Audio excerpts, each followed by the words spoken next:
Caring for someone with dementia is one of the toughest journeys, but you don't have to do it alone. I'm Allison Schreier, and my experience caring for my husband inspired me to create Zinnia, a therapeutic streaming service designed to support people living with dementia and reduce caregiver stress. Our research-backed videos are engaging, easy to follow, and they help ease the daily challenges like agitation and anxiety so that you can focus on connection and joy. Available by subscription on mobile and TV apps, Zinnia makes every day a little bit easier. Go to zinniatv.com and sign up for a free trial today. Use the code RESOURCE for 15% off an annual Zinnia subscription.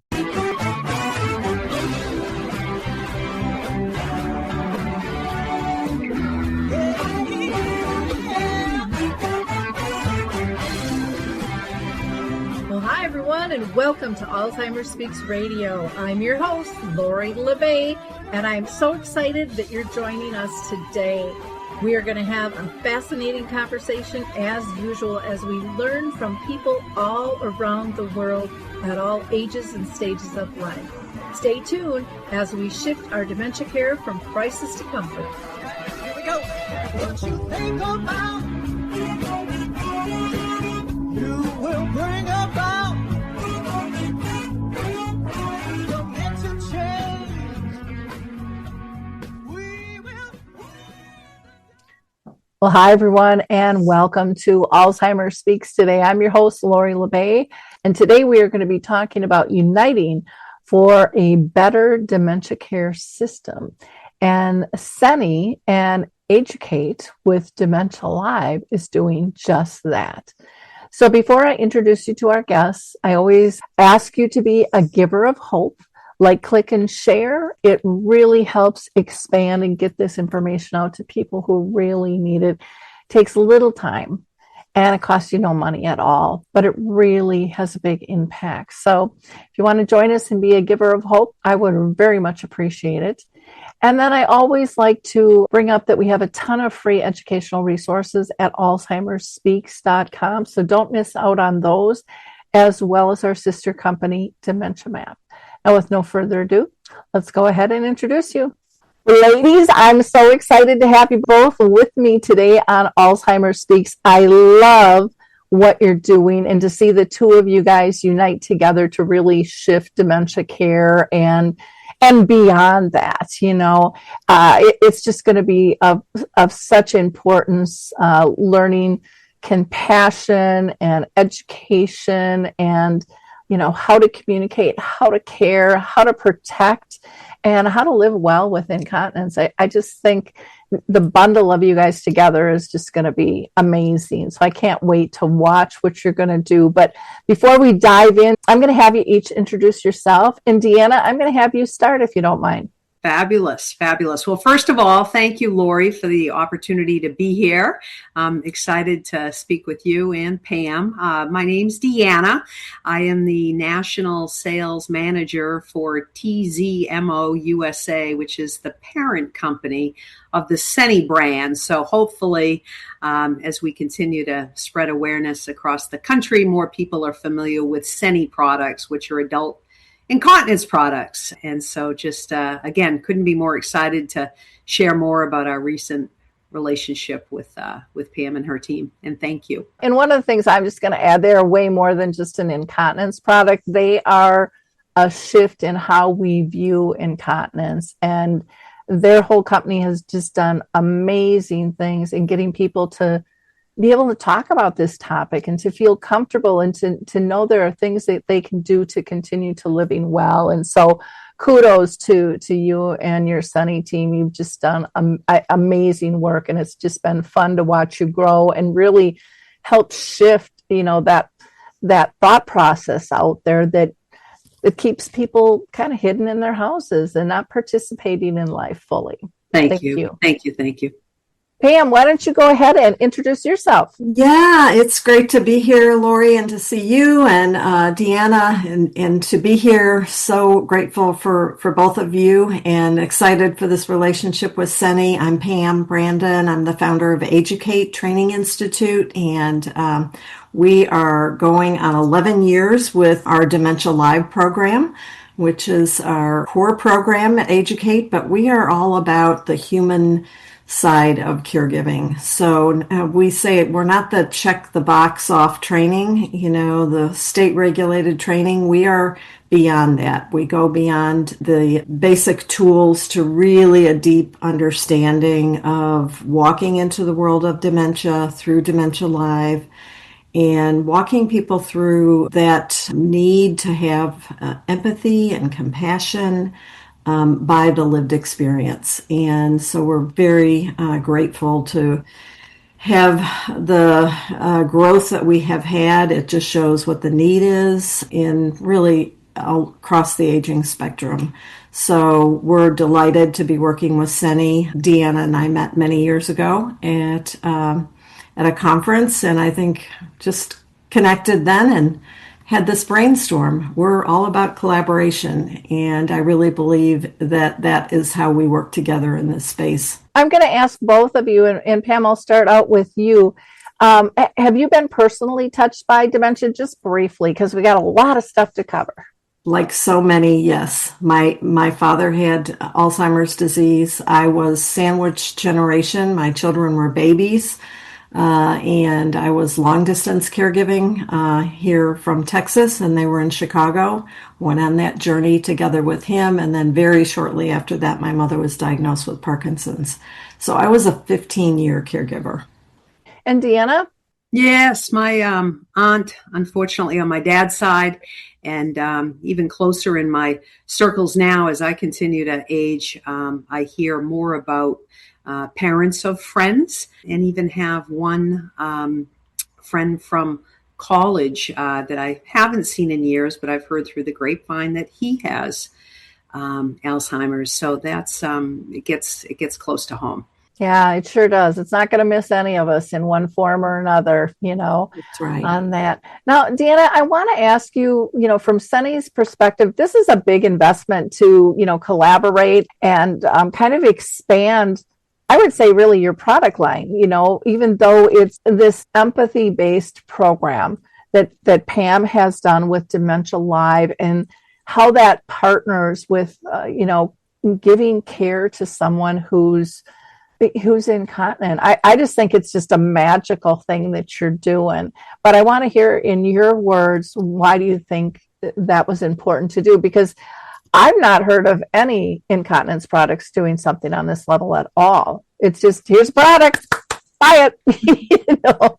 Yeah, well, I think, part of it, to your point right there, here's a product, buy it. We're very different in terms of our philosophy. We always have been, as we are trying to shift that mindset from disposable commodity to continued critical element to the level of care. And so, as Pam mentioned early on, we've known each other for several years, and we started brainstorming of how do we become more resourceful in the senior living landscape. And so our pillars, if you will, their team is very focused on education. Our team is very focused on education.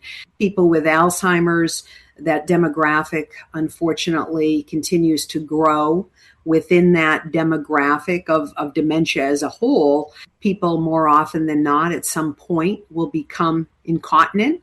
Many people will continue to become severely challenged with incontinence, heavy incontinence. So when we looked at talking about divide and conquer, so to speak, of out in the field, we can help serve more as a resource to communities that maybe have a team and their time is limited. How can we share and then guide people to educate? At the same time, Pam's team can think about, how does incontinence fit in here? We know the two are closely linked, and it really is about sharing education, being mindful of time. I think a lot of communities are, I'm going to use the word pilot fatigued. They've got so many things coming at them all the time. And so we thought, well, if we can educate ourselves, I can tell you after taking the training, we've always had a team that is very empathetic, but I think it just drives the point home even further. Now we're in the weeds of understanding dementia through the training. So it makes us more resourceful. In turn, if we can lay that knowledge out there. So I think it's the pillars of education, serve as a resource, and work with like-minded people that genuinely, heart and soul, want to help older adults have better outcomes. That to me is the huge ripple effect at the end of the day. I hope we're all in it, so to speak, caring for others so they have better outcomes. And I think this does it's a nice role of putting the two together, so to speak. Pam, from your side in partnering with Seni, bringing Dementia Live, and I need you, I'll probably have to have you define what the heck's Dementia Live, because there's going to be some people on here that don't even know what that is, and I'm just so used to it, as I know many are, but there's a lot of people that aren't. So why don't we start out with defining Dementia Live, and then we'll get into why this was a great partnership in your eyes as well. Sure. Dementia Live is a simulation experience. So we are simulating what it might be like to live with dementia. Participants put on headphones that have confusion sound, and they're given gloves that restrict tactile processing, and they put on eyewear that restricts their peripheral vision. And then they're taken into a space and asked to do some very simple tasks. And while someone that didn't have all the sensory alterations given to them, they would find those tasks extremely easy to do.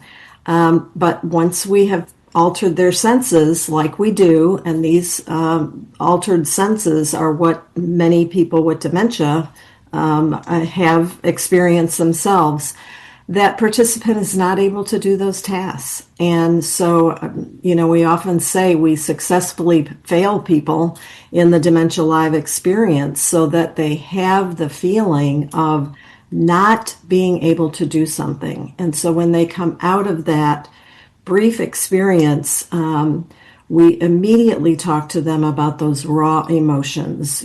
How did you feel in there? And what comes out is, I felt less than, I felt angry. I was confused. I was frustrated. I didn't understand what was going on. I just wanted to shut down. I just wanted to find a seat. All those emotions come out, and the behaviors that we see in that room mirror what someone with dementia might be going through. As you know, we never know exactly what somebody is going through with dementia. And for a caregiver, it's what makes it so complex to care for them. And so then we move them through, those participants through what we call an empowerment session, where we sit down with them, and again, we pull out those emotions, and we start a discussion to maybe help them understand some very powerful yet simple tools on how to better communicate, or we have many tools that coach can use, but communications is huge. So I'll just use that as an example. Slow down, the importance of eye contact, those types of things. And so it really moves that person through that understanding, and then they leave with some effective skill building tools, easy skill building tools that are that they can put into practice immediately. One of the things that I'll just add to it is, don't think you just got to go through this once, because every time you go through it, it's going to resonate again. I did it 3 times, and the third time, I knew exactly what to expect, and I left my purse. I was so disoriented, in the room, and I had to run back and go, I hope they're not closed yet. So no matter where you're at, it's just a good refresher course of how it feels to be on the other side of a situation and how we need to adjust to that. So given that, what sparked your collaboration between you two, and why did you think it was kind of a natural fit? I'll tell you, it probably was a conversation Deanna and I had somewhere along the way, where she said, it really is, and when they go in and educate, what it comes down to is dignity, right? And dignity is it's quality of care. I mean, when you are giving someone dignity, you are practicing person-centered quality of care.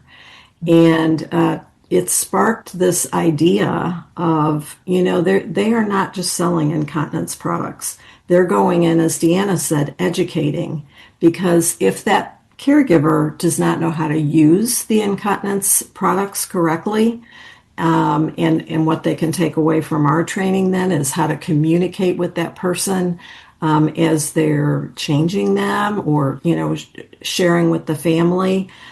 Then you can look at it from a different lens and say, yeah, it's really a perfect marriage. We're both really training on the same thing. And I knew from the first time I met Deanna at her conference booth, that was all written all over them. It was all about that. It was, the fact that they were incontinence products was secondary to what they were really talking about. And that really hit home with me. Caring for someone with dementia is one of the toughest journeys, but you don't have to do it alone. I'm Allison Schreier, and my experience caring for my husband inspired me to create Zinnia, a therapeutic streaming service designed to support people living with dementia and reduce caregiver stress. Zinnia offers research-backed videos intentionally created for people with dementia, engaging, calming, and easy to follow. Whether you need to ease agitation, create moments of joy, or make daily routines smoother, Zinnia is here to help. Family and professional caregivers use our content to turn challenges into opportunities for connection.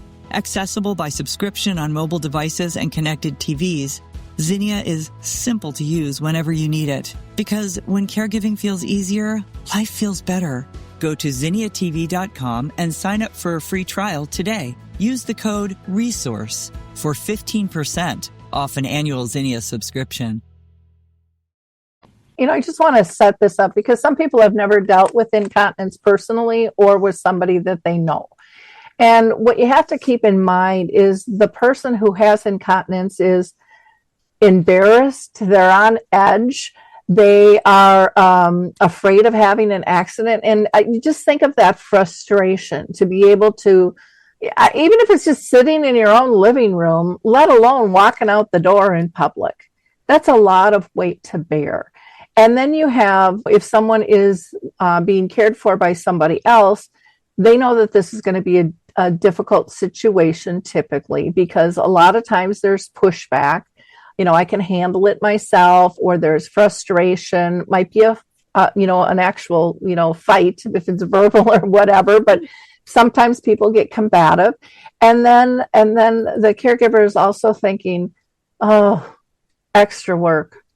Now I might have to throw them in the shower. I might have to do extra laundry, change the bedding, clean the floor.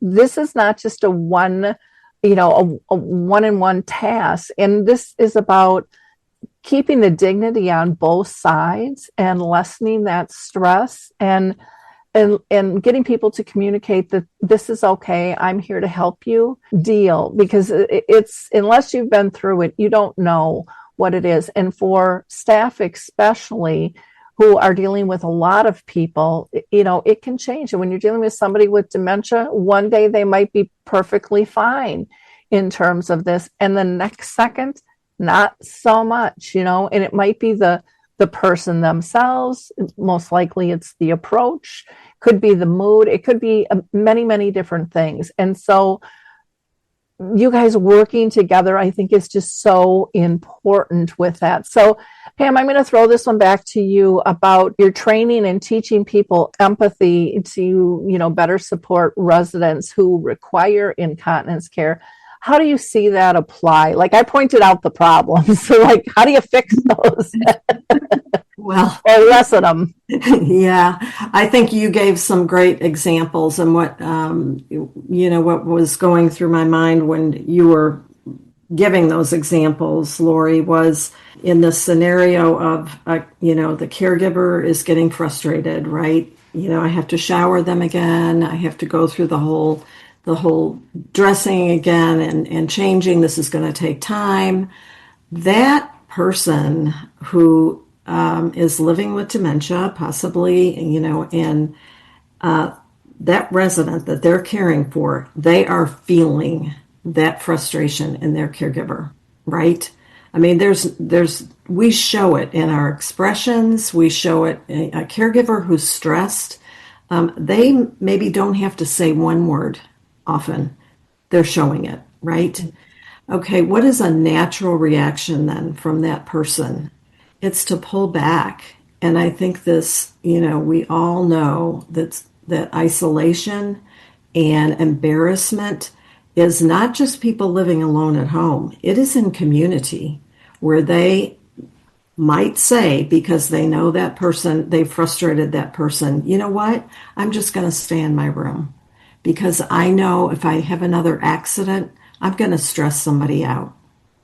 And I think we miss those teaching caregivers, those cues to really understand at a deeper level how that person is really feeling. I mean, it's embarrassing. It's embarrassing to have an accident. It's embarrassing if you're having an accident all by yourself, but it's even more embarrassing if you're in the activities room or the dining room or you're out with your family visiting. That's when, that pullback and, it's a big deal, as we know. And we have to remember that people are feeling this social isolation often just as much in a community setting as at home. Yeah. And I think in communities, and some people might want to come and slap me in the face for saying this, but I'm going to say it. I think leadership needs to understand when they've got a person with incontinence, all these other things can come into play. It's not just going in and changing somebody and throwing it away and then going to the activity. Hopefully that will increase with the two of you combined, but many times it takes much more time. And their to-do list is long, their staff, a lot of times there's shortages. And so getting the upper management to really understand the details of this, not just the people doing it, I think is absolutely critical as well. And I think you brought up a good point of somebody might not ask for help. Well, then you can get into bed sores and skin breakdowns and all kinds of things. So I'm going to flip it over to you, Deanna, because you do such a great job with your company in terms of educating people on the breathability and the right fit. And so often, people just go into the drugstore or, Walmart or Costco and just pull something off the shelf and going, okay, I need these, I'm dropping them off, or I'm going to use them, but they don't know how to use them. I've learned so much from your company. They're like, why isn't everybody talking about this stuff that we need to know? Yeah. It's interesting between what Pam said and what you just shared. I've got so many just thoughts and responses and so forth. But I guess I'll start with this to address what you just said. Many people can go into a big box store, buy a package of a product and say, here you go. And so to your point of leadership at these communities, thinking about digging into the details and really understanding it, a perfect example, and we use it all day long. I could be the adult daughter of my mom who's in a community, and I love my mom and I'm trying to do the right things, but I haven't really been taught about incontinence. It's not a sexy topic. It's often overlooked, but I'm trying to do the right things. And I go into a big box store and I have lots of choices. And I think, oh, gee, mom is a 12. Is she a size 14? Oh, they don't come in a 12 or a 14. They come in small and medium and large. So 12, 14. I'm going to go with medium. I think mom's a medium. In fact, I see M/L. Maybe I'll go there somewhere with an M/L. Oh, that one over there is $1 less. And I'm trying to save. So I'm going to get that one. That's a large, but I think 12, 14. She's a large. And I bring that product into the community. No ill will. I love mom. I didn't give it a second thought unintentionally. That caregiver, They're caring for the resident. They care about the resident. And they take the product that's been given by the family and they put it on that resident, all done with care, no ill intent. Well, without proper sizing, that large could actually be too big. So you can have the best product in the world, but if it's too big, you run the risk of a leak because it's just too big. The myth out there is bigger, more absorbent. That's a myth. And so now what happens, right? All hands on deck. Now I'm wet, I'm uncomfortable, I get up, I may fall because I'm groggy, it's the middle of the night. Now what's happening in that community, it's all hands on deck trying to help Mrs. Jones, and she ends up in the ER, and you think of now what happens. Who's responsible for calling the ambulance? Who's responsible for the documentation? Who's responsible for all of the cleanup? Now we go bigger picture. It could be, we hopefully not, it could be an ugly outcome at the ER, and that person goes from memory care to skilled nursing. Now I've got an empty room. Now I've got to call the people and I've got to have it vacated. Now my community census is down. And I mean, it goes on and on and on. Most importantly, one of the most important, that executive director is probably calling me the unintentional culprit that brought the product in and saying, we're so sorry your mom ended up at the ER. And now what am I saying to that ED? What? The ER? You're supposed to be taking good care of my mom. How did my mom fall? I want to know. I love my mom. And we go round robin with things that could, through education and good high quality products, have been avoided. So that's one area that affects so many things.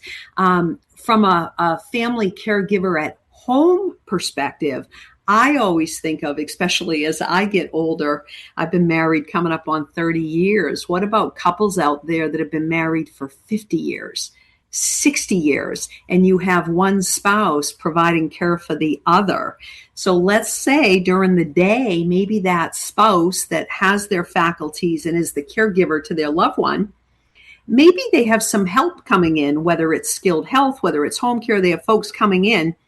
And at night, everyone goes away and they take care of their loved one at night, thinking, well, we'll have dinner together, we'll watch some television, we'll go to bed. It won't be so terrible. But during the night, if they're wearing an inferior product, that spouse, an older adult themselves, is left to care for that person. If they leak, they're now changing sheets, changing garments, thinking about showering. And that person may say, I can't do this day in and day out. And they're both waking up exhausted because the sleep cycle. And we go round robin now. Now we're both sleeping through breakfast because we're tired. Now we're hungry at 10, but you're somewhere between breakfast and lunch. I could go round robin, but you can see my point of when it comes to dignity and keeping people at home longer, a high quality product that works can actually keep couples together longer. So there are effects, positive and or negative, in the home as well as in communities. But the key to it all, it's the product is one key. The bigger key, education of people to have a better understanding.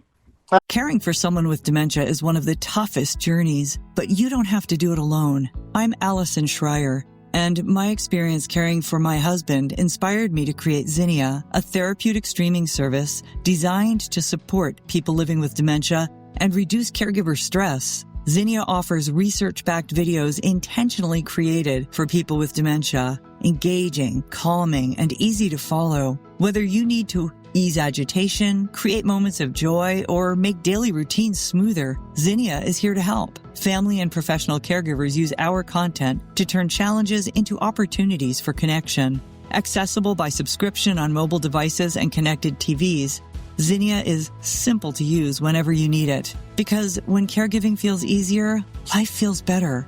Go to zinniatv.com and sign up for a free trial today. Use the code RESOURCE for 15% off an annual Zinnia subscription.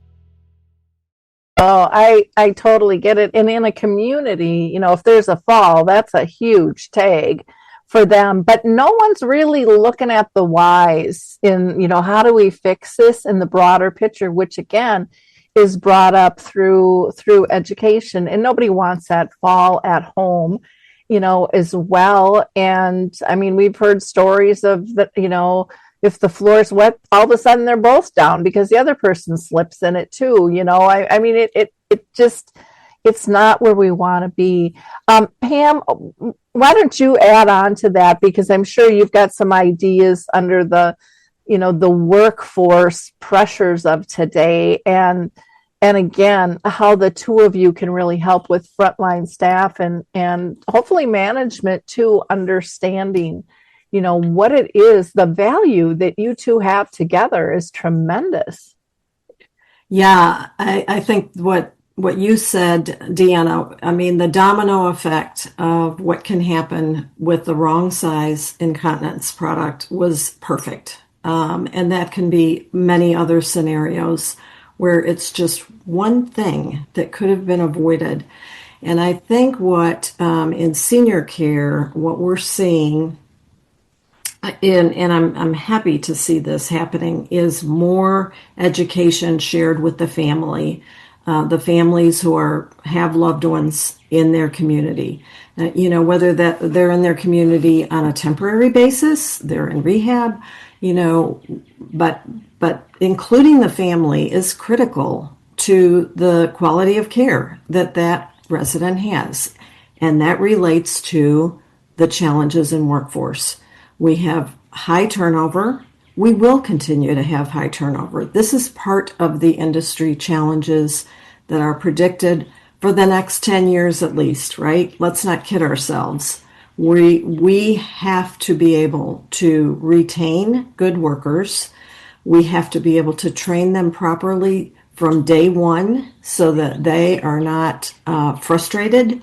There are so many people, I believe, who start in any level of senior care because they have a caring personality. They want to do well. But if you don't have the tools, if you're not given those tools to care properly, what are you going to do? You're going to leave the industry. And that is, probably what keeps most CEOs up at night is, why do I have good caregivers that are good, caring, compassionate, empathetic caregivers who leave? And if they're not asking themselves that, they should be, because with good training, you are at least preparing them for the challenges they have, especially in memory care, when anyone with complex conditions. So I think that in terms of including the family as part of the care team, and giving everyone in that community training, and I mean, dining and maintenance and the housekeeping, everybody who touches that person should have a basic training, not just those who are the CNAs and the nursing staff. We really need to be all inclusive with that and be realistic that, again, these challenges that we have now are going to be around in a few years, and we're still going to be talking about this. And I hope that as we continue to discuss these, that we're going to have more people at the top saying, wow, there's good training out there. And I want to say that I believe that we cannot, any of us in this space, work in silos. We have got to collaborate with others. The needs are so much greater than those of us who are providing the services.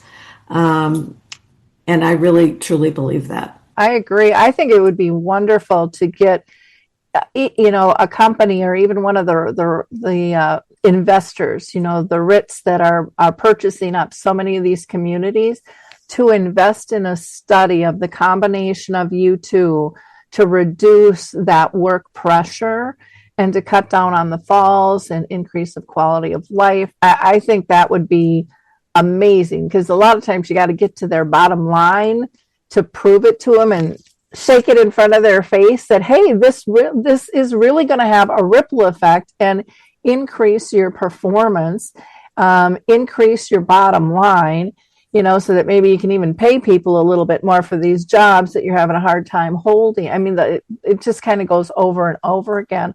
But Deanna, I want to throw this back to you because one of the things you had mentioned, which I think is really common, is, the daughter went and purchased the product.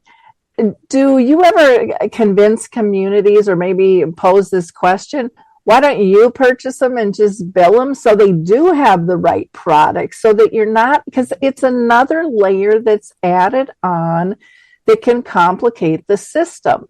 And, they don't want to go and say, well, you bought the wrong product, because they know they're going to get pushback. I just spent $40 or $60 or whatever they spent for the product, and I can't keep affording to do this. And so, but it's you're either doubling up on your usage, and you're adding into the risk factor and the frustration factor of somebody going and going, oh, there's nothing here. Where if the product was stored there, I would think that would reduce some issues as well, and prevent some of the issues with the workforce themselves. Yeah, that is a great question.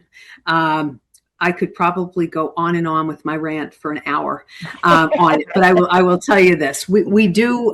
It's a tricky one, and again, our team really does try to walk in the shoes of what can seem obvious.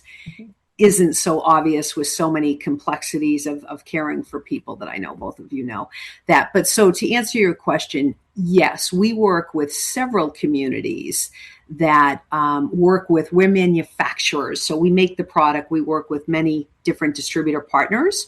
So lots of communities will buy products from the distributors, and then they will either offer an all-inclusive model to their residents, which I am, just my personal opinion, I think is the best, because it's easy. It just makes sense. Pay one price, it's all inclusive. Doesn't always happen that way. Other communities will say, well, we'll offer these products and we'll have what we call a continence care program. If you think of the origins of certain communities, senior living, right? I don't think any of us thought we would be to these levels of acuity that we are right now. And so really, when you think about resident choice, I can bring my furniture into my community. I can bring all my items in. I can bring my personal, all of that kind of sort of started with, this is assisted living more on a social model, right? Until we have flipped over recently in the last probably 5 to 7 years with higher levels of certain medical acuities coming in. So to answer your question, we definitely do offer it. We work with a lot of communities. I always encourage it because you do limit risk of better outcomes, that you're going to limit risk of outcomes that you may be held accountable for, right? Someone brings in a non-breathable product and that resident has a pressure sore, that can get ugly quick and you're held accountable. So we do have conversations with resident wellness directors, chief clinical officers, DONs, licensed nursing home. I mean, it goes the gamut to say, you've got the licensure on your shoulders. My goodness, reduce that risk. That makes sense.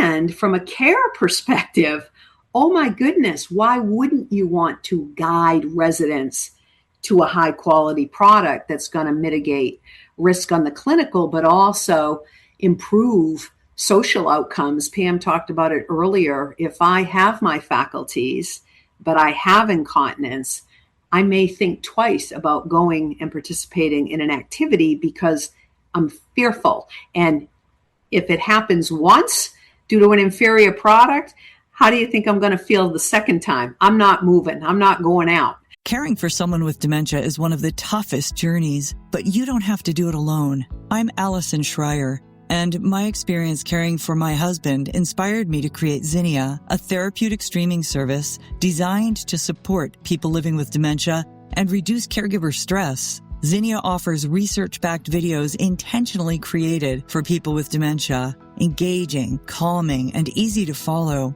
Whether you need to ease agitation, create moments of joy, or make daily routines smoother, Zinnia is here to help. Family and professional caregivers use our content to turn challenges into opportunities for connection. Accessible by subscription on mobile devices and connected TVs, Zinnia is simple to use whenever you need it. Because when caregiving feels easier, life feels better. Go to zinniatv.com and sign up for a free trial today. Use the code RESOURCE for 15% off an annual Zinnia subscription. It happened once. That was terrifying, horrible, embarrassing. So yeah, I do think it makes a whole lot more sense. And then I always think from an investor level and leadership teams, we continue to round every 2 hours at lots and lots and lots of communities. That is not a federal mandate. That is not a state mandate. That dates back over 170 years, back when Florence Nightingale was involved with the Crimea War. And she went down, lady with the lamp, we know her, but she went down to help wounded soldiers down one row, and she came back the other row. That took her 2 hours. This is how rounding came into play. Back in those days, we didn't have proper lighting, proper controls over heat and air. We didn't have high density mattresses. We didn't have fully breathable incontinence products. I could go on like a broken record. We have all those things. So our team is out there saying, my goodness, can you imagine? And the easiest way that I think for people to think about it, if I came to you today, Lori and Pam, and I said, welcome to our community, and the cost is going to be $5,000, $10,000, $15,000 a month. Welcome. We're so glad to have you here.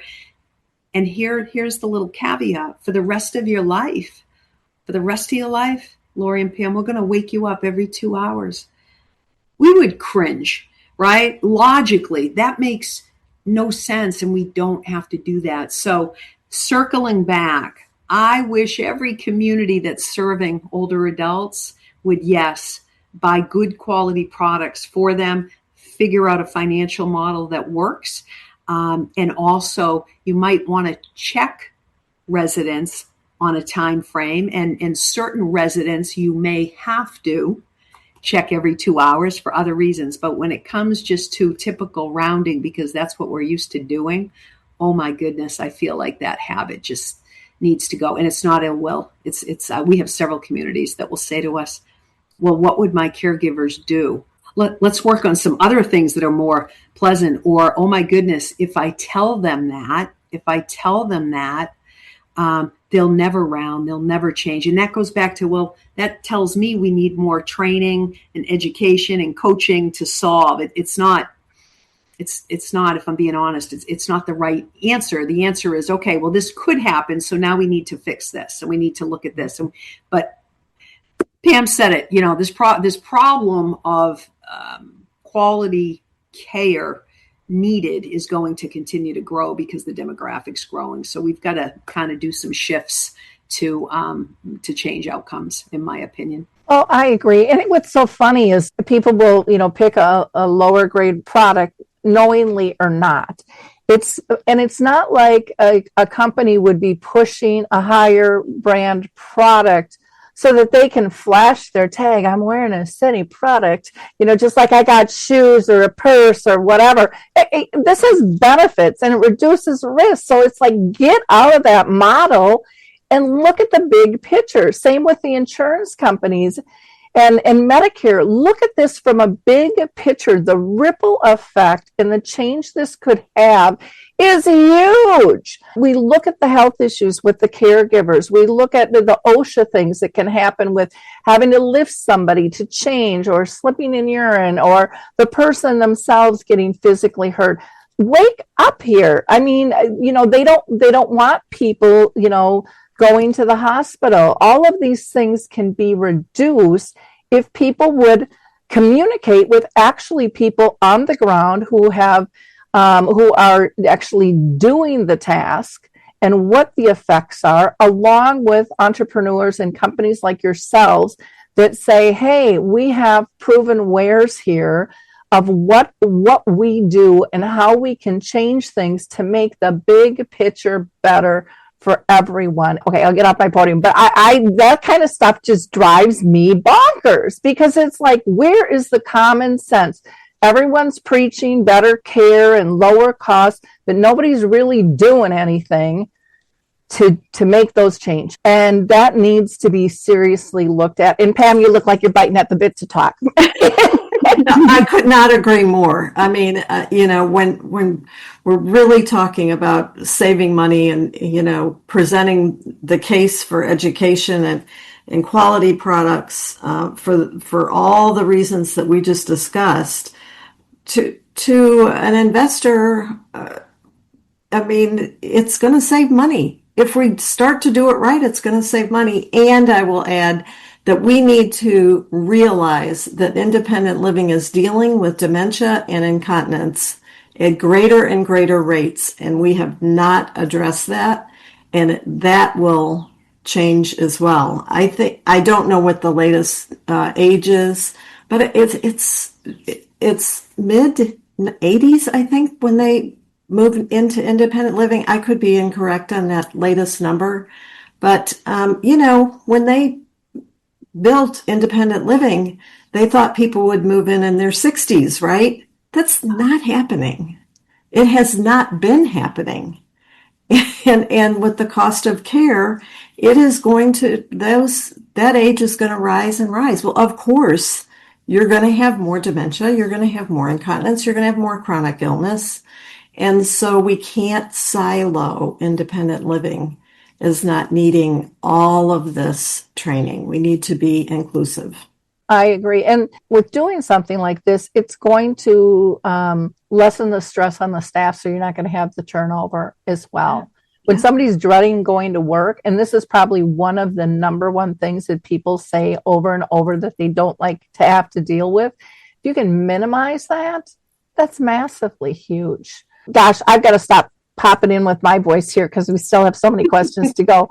Deanna, I want to talk about bathing and incontinence and vulnerability, and how between your products and your Dignity First program with Dementia Live can really help teach caregivers to do a better job. And yeah, no, that's another great question. It's interesting when I think of Educate and I think of Dementia Live, I think empathy, dignity. I just go back and forth with those two terms, just come to mind.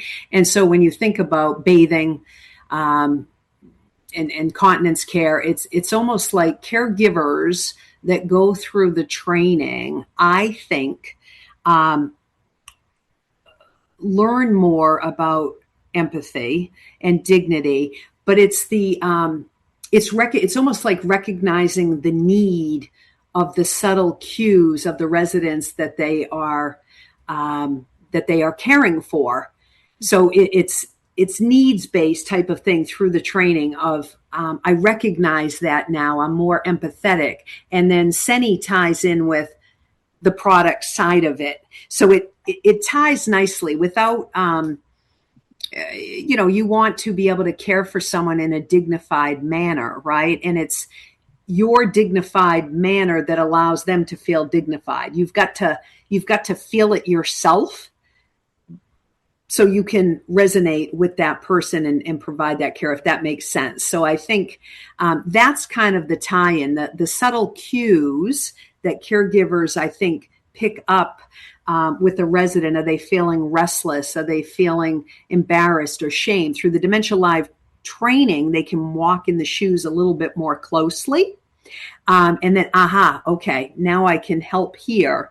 And then, okay, if we have incontinence as well, we can tie the good product. So that's the way that I would describe of how it helps. And then I also think of, accidents are going to continue to happen, right? I mean, that's just the nature of the beast. I mean, that's just reality. But how do you approach a resident that you want, that whether it's through smell, sight, this person needs, how do you approach that resident, right? And that's walking in those shoes helps that approach.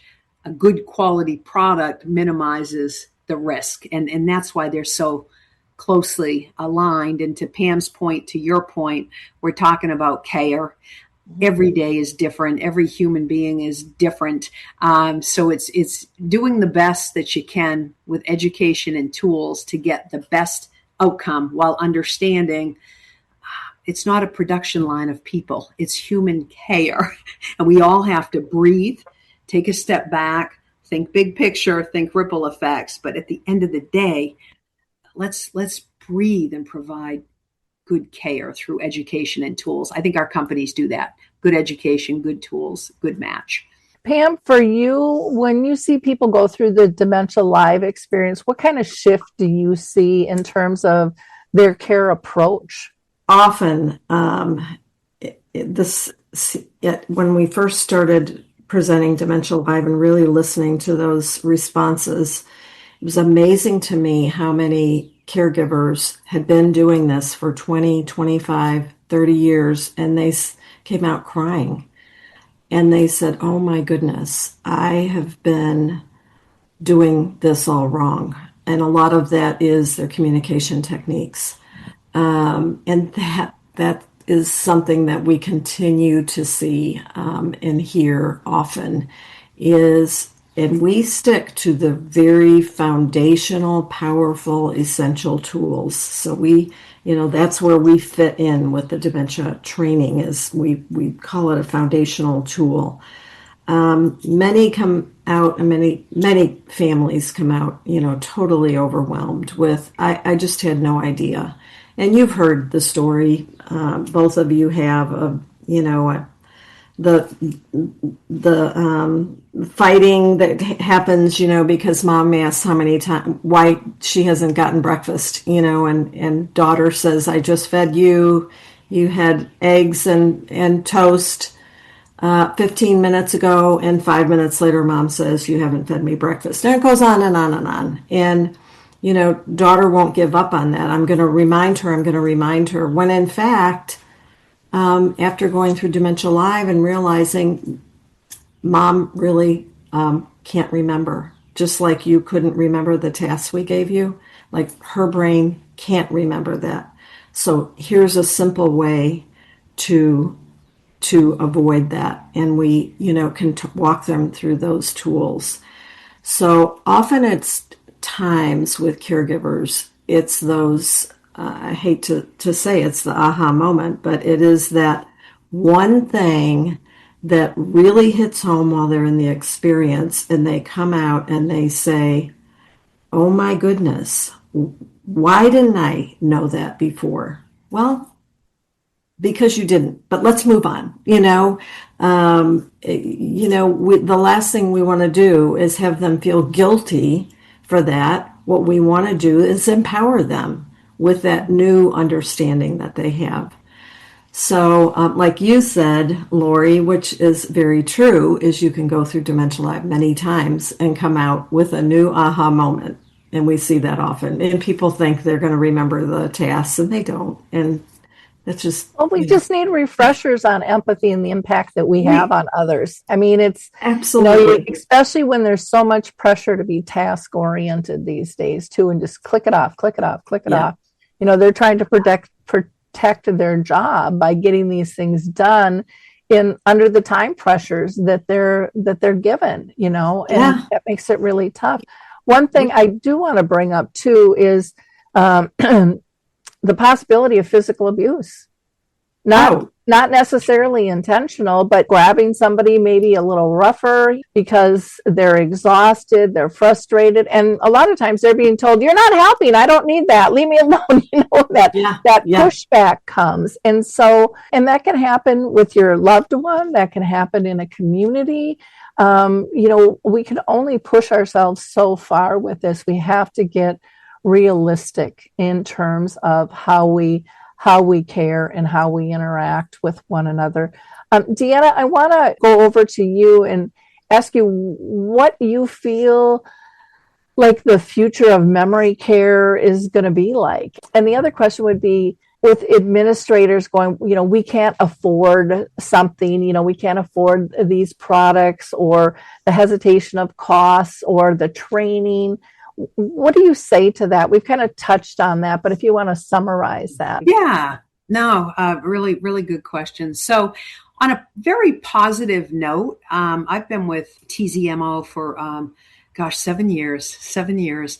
And I have to say, things are changing. Caring for someone with dementia is one of the toughest journeys, but you don't have to do it alone. I'm Allison Schreier, and my experience caring for my husband inspired me to create Zinnia, a therapeutic streaming service designed to support people living with dementia and reduce caregiver stress. Zinnia offers research-backed videos intentionally created for people with dementia, engaging, calming, and easy to follow. Whether you need to ease agitation, create moments of joy, or make daily routines smoother, Zinnia is here to help. Family and professional caregivers use our content to turn challenges into opportunities for connection. Accessible by subscription on mobile devices and connected TVs, Zinnia is simple to use whenever you need it. Because when caregiving feels easier, life feels better. Go to zinniatv.com and sign up for a free trial today. Use the code RESOURCE for 15% off an annual Zinnia subscription.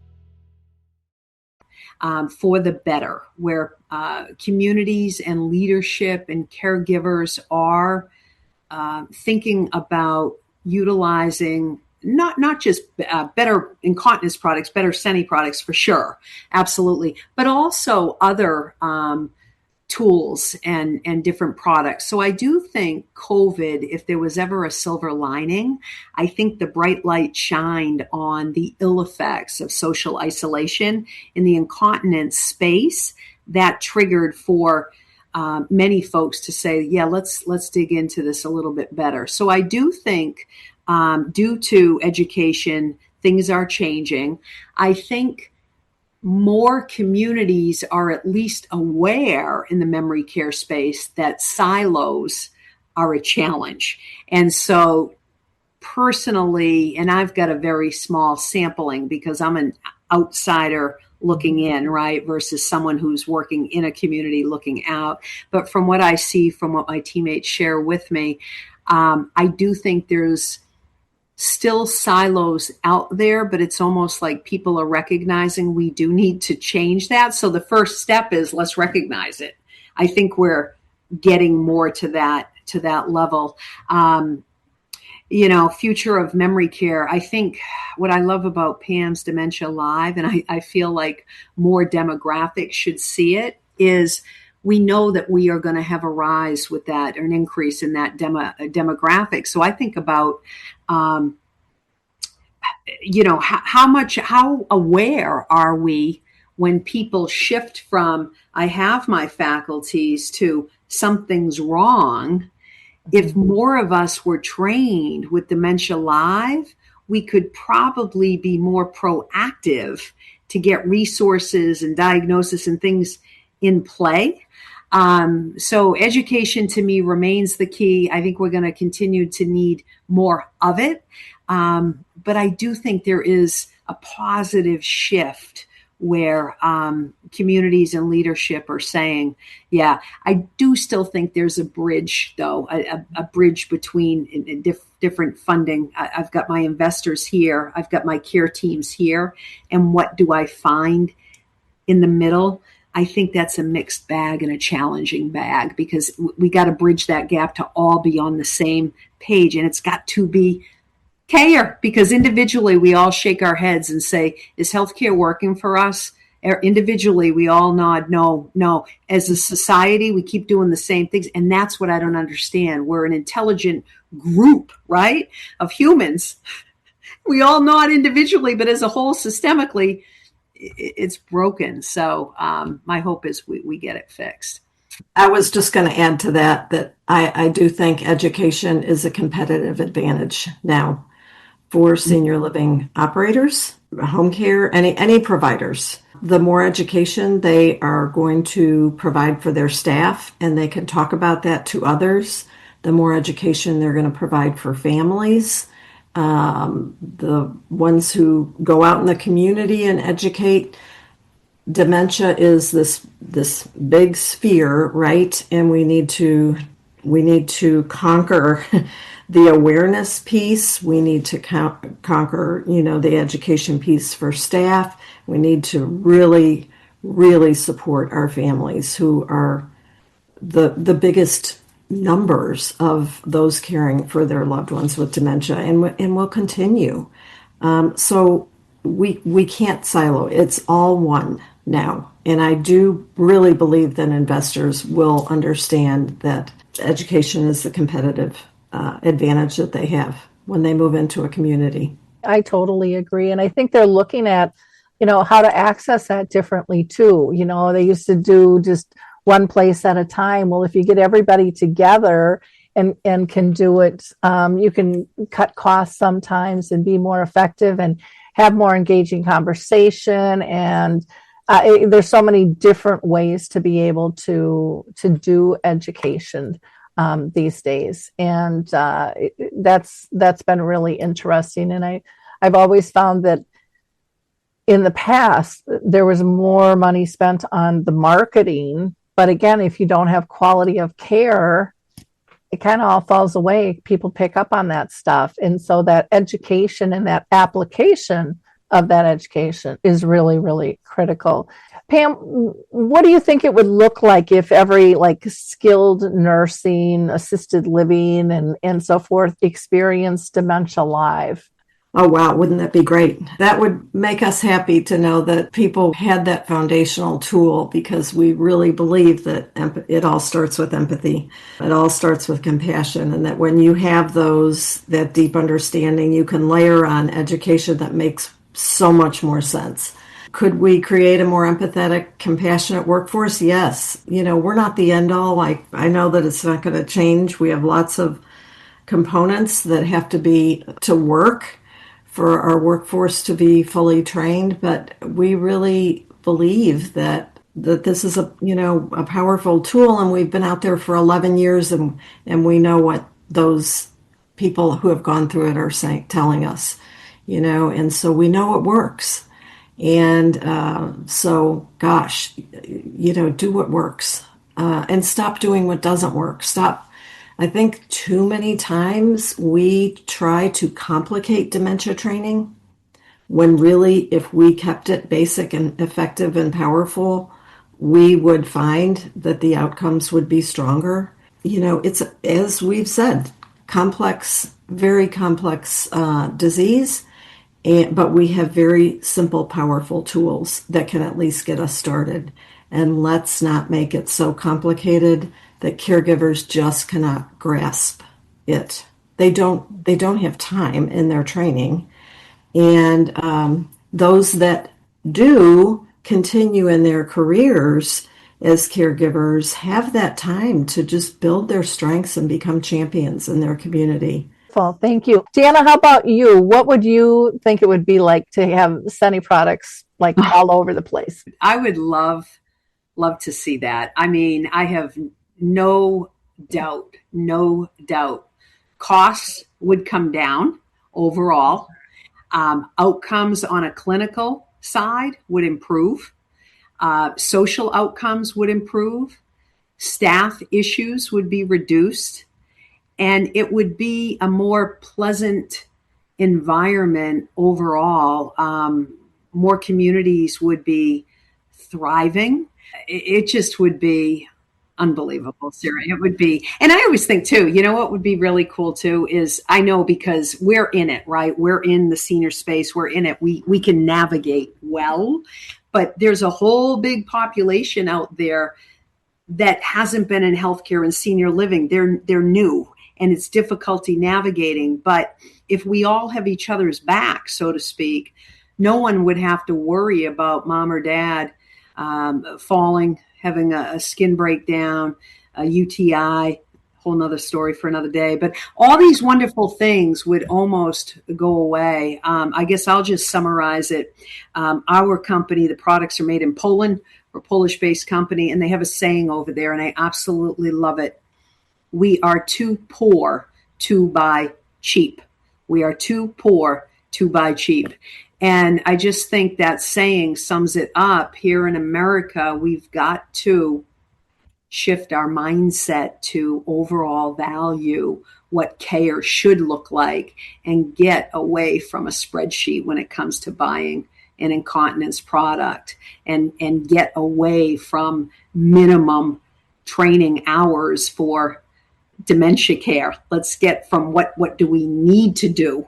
What should we do? What's the right thing? And if we all look in the mirror and say, gee, our common ground with everybody, we're all aging. What do we want for ourselves? What do we want for our loved ones?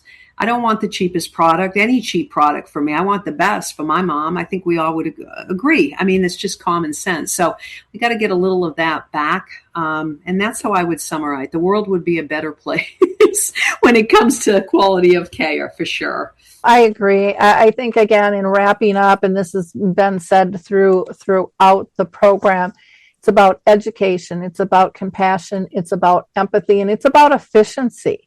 And picking the right products, if that is a service like Dementia Live, or if that's a physical product like Seni sells, it's important to match correctly. And when you have a collaboration like this, it's twofold then in terms of what the outcomes are going to be. And I love that saying, we're too poor to buy cheap. I think that makes a ton of sense, because so often you see people just going in circles, doing what they've always done, even though they know it doesn't work. It's just kind of that saying, I'm just going to, when you ask, well, why won't you change? Because it's always the way we've done it. Yeah.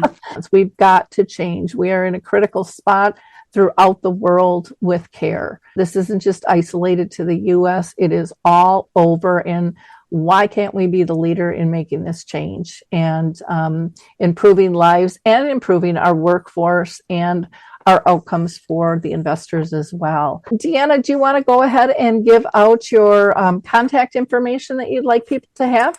Yeah. Before I do that, I do want to say thank you, Lori, for the opportunity again. Thank you, Pam. Super excited about what the future brings. I'm on LinkedIn, so I can be found there, Deanna Vigliotta. Our company website is Seni-USA.com. I think you've got to put the 3 W's before it. So www.Seni-USA.com. And my cell phone is 850-503-7534. We do pick up the phone. So that's my personal cell. But again, if people have questions, inquiries, I'm happy to pick up the phone and chat further. And I think I've covered it. We're on Facebook as well. And you have your YouTube channel and podcast and things if they want to learn more too. That's right. Good point. Continence Chat podcast. That is a platform one of my wonderful teammates and I co-host, but that is for people. We just try to serve. It's grassroots. We try to serve as a resource, and we've had a lot of wonderful guests, including yourself, Lori, and Pam. Thank you. Thank you. Pam, do you want to give contact information you'd like people to have as well? Absolutely. And I want to say thank you to Lori. You're just an amazing host and do this so well. And I am so excited to make magic happen with Seni. We'll see, in a year if we come back to you and say, yeah, look at what we're doing. That'll be so great. You can get a hold of me, Pam, at AgeUcate.com, which is our website as well. 817-857-1157, extension 202 is my office line. My cell is 817-528-9399. And we too are on LinkedIn. I'm on LinkedIn. We're on Facebook, Instagram, all those platforms. And I am starting a podcast as well in April. Going to be talking to thought leaders, so I'll probably be reaching out to you, Lori. Well, fantastic. And you, Deanna. Super. I look forward to it. Well, to our guests again, thank you so much for what you're doing. I just find it really exciting and very powerful, and I can't wait to have you back in a year and see what's shaken with all of this. And to our audience, again, we always ask you to be a giver of hope. Like, click, and share. It takes little time. It costs you no money, but it has big impact. Thanks, everyone. Bye now. Caring for someone with dementia is one of the toughest journeys, but you don't have to do it alone. I'm Allison Schreier, and my experience caring for my husband inspired me to create Zinnia, a therapeutic streaming service designed to support people living with dementia and reduce caregiver stress. Zinnia offers research-backed videos intentionally created for people with dementia, engaging, calming, and easy to follow. Whether you need to ease agitation, create moments of joy, or make daily routines smoother, Zinnia is here to help. Family and professional caregivers use our content to turn challenges into opportunities for connection. Accessible by subscription on mobile devices and connected TVs, Zinnia is simple to use whenever you need it. Because when caregiving feels easier, life feels better. Go to zinniatv.com and sign up for a free trial today. Use the code RESOURCE for 15% off an annual Zinnia subscription.